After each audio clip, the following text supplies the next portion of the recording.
Hey guys, in my previous video, I talked a little bit about why I was going from an M1 Mac Mini to an M2 Mac Mini, maybe even the M2 Pro. In this video, since the MacBook Pros and the Mac Minis are releasing this week and over the next few weeks, I thought I'd give a little bit of an update. I do own a 13-inch M1 MacBook Pro, and so just kind of wanted to give people the reasons as to why I wouldn't upgrade this over my Mac Mini. I'm not planning to upgrade during this M2 cycle, but those plans could change at any time depending on the deal I find or whatever. But I should also make it perfectly clear that the M2 Pro and the M2 Max MacBook Pros 14 and 16 inch are going to be way better than this in terms of performance and what they're going to be able to do for you in terms of editing and productivity. I'll be honest, watching the big YouTubers receive their MacBook Pros and their Mac Minis throughout the day has made me a little bit jealous, so I'm getting a little bit of the jealousy bug at the moment, but I still have no plans to upgrade this particular machine. And so what makes me so sure that I'm not going to upgrade, and why am I perfectly happy with this machine? Let's talk about that a little bit.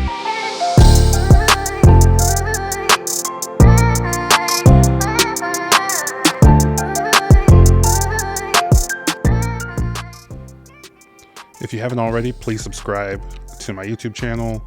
I'll post links to my other social media. I'm a photographer full time, so I kind of just make a living creating things. And if people want to follow me, I'm happy to attach those and keep those links, in easy to find places. And for background, this is my MacBook Pro. It's a 13-inch M1. It's my road warrior. I take it with me if I'm mobile editing or if I need to work on a project outside of home. It's with me a lot of the time. I don't edit on it all the time, but it is with me a lot of the time in case sometimes I'll need to move files during the middle of a day if I have multiple shoots, things like that. So it comes along with me just in case I need to move stuff or I need to work on stuff throughout the day. If you watch my previous video on the Mac Mini, you'll know that this is where I do most of my video editing, just because this has 16 gigs of RAM as to where my Mac Mini only has 8. So, this is the most appropriate machine for video editing at the moment, and has a terabyte of storage. So sometimes I'll just work straight from the drive. My Mac Mini does not have that. It's also become one of my most reliable work tools. It's fast. The battery is amazing. Also, for context, I bought it secondhand from a friend. It cost me $800. Original price was like right around $2,000 because of the upgraded RAM and the upgraded storage. And this is, I believe he bought this before the M1 Max and Pro and Ultra and all those things were available for purchase around the US. And I'll be honest, that price point, that $800 that I paid for it, is one of the reasons that I do not want to give it up just yet. I feel like I can get still some good miles out of this. It's a great price, great computer. I want to be able to maximize it before I jump into spending another $2,000 on a computer. Even if I were to trade this in and offset the price a little bit, I want to get some more miles out of this because it's a great computer. And so because I paid the lower price and I'm getting a more spec'd out Mac Mini, I'm not so worried about video editing on this particular computer anymore. And with all that context out of the way, that is one reason I'm less concerned about upgrading this machine, because I'll have that Mac Mini here at home at my workstation where, I can rely on its power and its speed, and it'll be, a constant workhorse for me once I get it. That Mac Mini will become, my primary workstation for weddings, big events, video projects, because I like to do those things statically. I don't always like to take those projects with me unless I'm feeling like I'm lacking creatively, and I'll take it to a coffee shop or whatever. And so that's why I love this thing. But if I could have a primary workstation at home because I love my desk setup, then I'll be happy to do that with the Mac Mini. So getting into a little bit of the performance with this machine versus why I'm not upgrading, I only usually work with about 2 layers of 4K videos and some graphics. It's not perfect, but it gets the job done really well, especially for the price point that I got it at.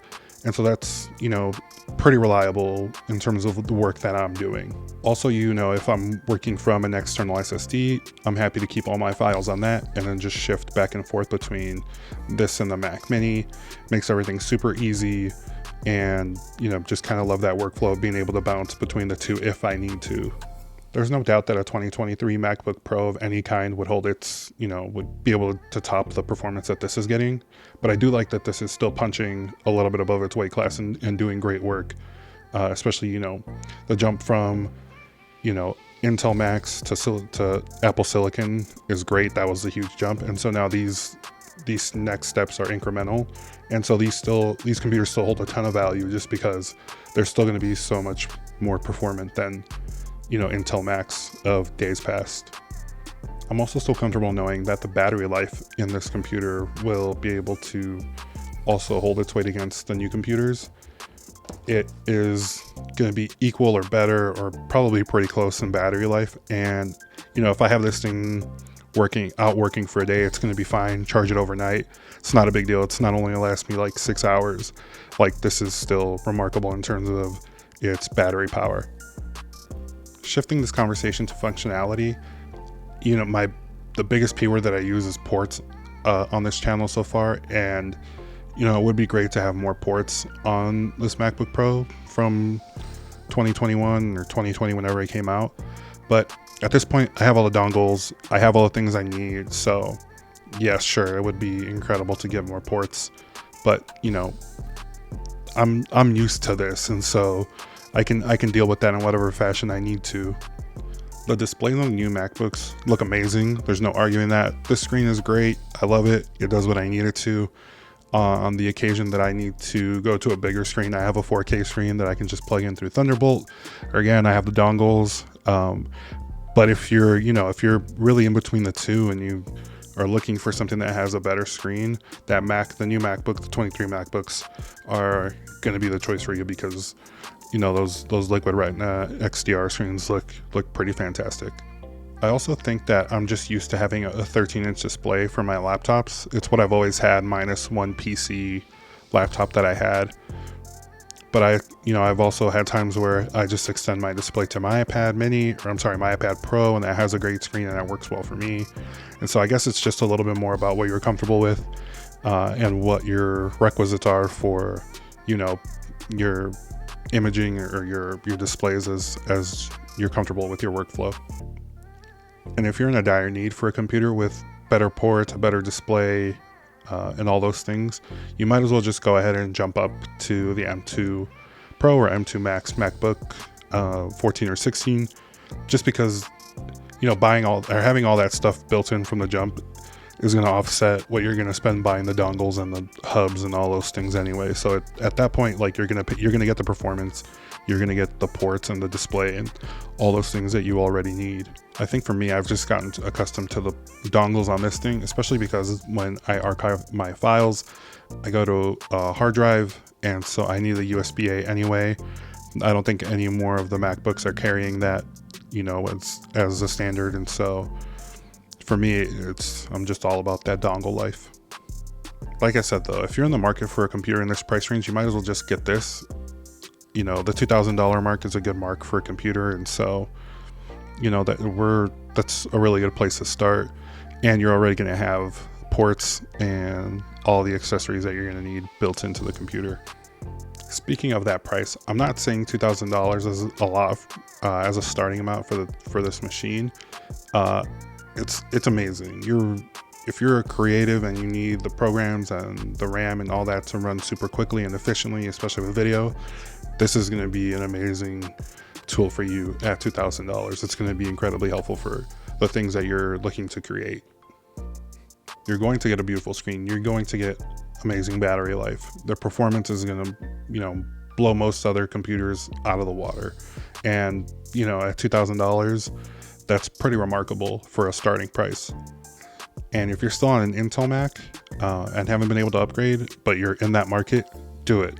You're going to see exponential growth in terms of, speed of productivity and rendering and all those things that we need, launching programs, stuff like that, little things that help us get started with what we're making. But again, I'll go back to the context for me in the background. I paid $800. Imagine getting a $30,000 car and only paying $5,000 for it just because someone drove a few miles on it.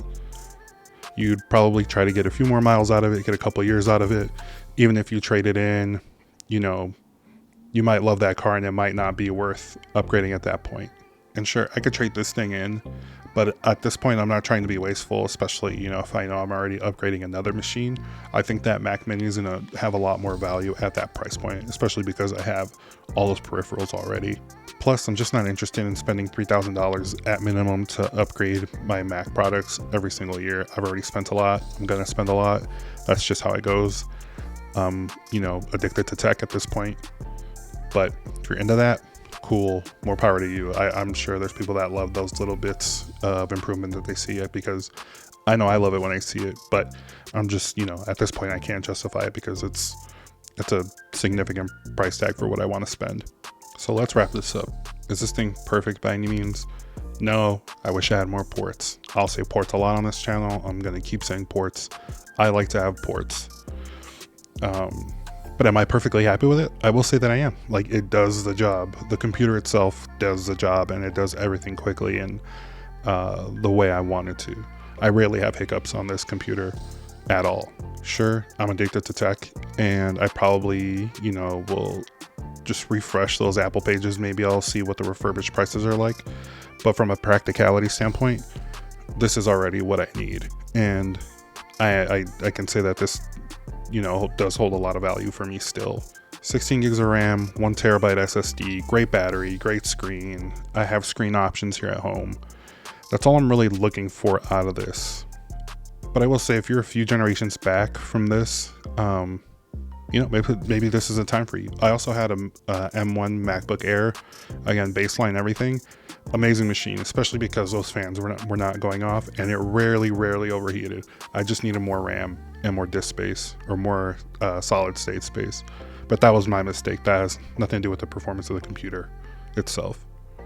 With all that said, I'm sure it wouldn't hurt to check the Mac refurbished store. I'm sure there's a lot of great computers on there of all types that you might like, especially if you're looking for something that's M1. You're gonna have a lot of great options, especially as these are starting to cycle out and M2s are starting to cycle in. Just refresh that. You never know what you're gonna find in there. And, you know, Apple's gonna take care of their products, and they're gonna give you a good warranty. And I'm sure if you have an issue, they're gonna, you know, be able to work with you and get all that sorted out, because that's just kind of like the Apple way.